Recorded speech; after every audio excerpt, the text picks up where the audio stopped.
নমস্কার। প্রাথমিকে প্রশ্নভুল মামলা অর্থাৎ ম্যাট 1594 নিয়ে গুরুত্বপূর্ণ আপডেট। জানেন সবাই যে ম্যাট 1594 অর্থাৎ 2014 টেটের যে প্রশ্নভুল মামলা থেকে কলকাতা হাইকোর্ট থেকে রায় দেওয়া হয়েছিল প্রত্যেককে 6 নম্বর দেওয়ার কথা, এবং সেটা পরবর্তীকালে গত বছর নভেম্বর মাসে সেই কেসটি কিন্তু সুপ্রিম কোর্টে চলে যায়। দেখতে পাচ্ছেন Dibyendu Kundu versus the state of the West Bengal board of primary education. কি বলা হচ্ছে, কবে ডেট দিয়েছে, কবে শুনানি হবে। ম্যাট 1594 যদি প্রত্যেকে 6 নম্বর দিয়ে পাস করানো হয় তাহলে কিন্তু অনেক ক্যান্ডিডেট পাস করবে এবং পরবর্তী রিক্রুটমেন্ট প্রক্রিয়ায় অংশগ্রহণ করবে। তো সেই জন্য কিন্তু সুপ্রিম কোর্টে কেসটা করা হয়েছে। দেখতে পাচ্ছেন ডায়েরি নম্বর, কেস নম্বর।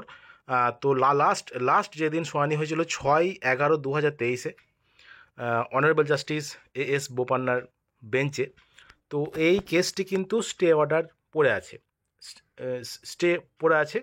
তো এই যে স্থগিতাদেশ, যে ম্যাট 1594 যে 6 নম্বর প্রশ্নভুল মামলা 2014 সেটা যেন এখনই তার কোনো পদক্ষেপ না করা হয়, সেজন্য কিন্তু পর্ষদকে বলা আছে যে এই কেসটা যতদিন না এর জাজমেন্ট হচ্ছে বা কোনো অর্ডার হচ্ছে, তো ততদিন না পর্যন্ত কিন্তু এই ম্যাট 1594 রেজাল্ট কিন্তু বের হবে না।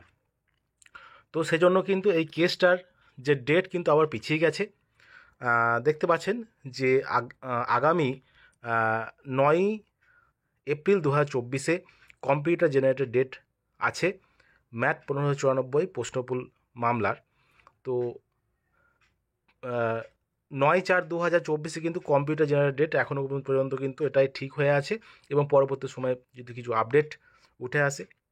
তো এটা আমি আগেই বলেছিলাম যে এই ম্যাট 1594 এই যে এই ম্যাট 1594 কেসটার কোনো গুরুত্ব পরবর্তী সময়ে থাকবে না। কেন থাকবে না?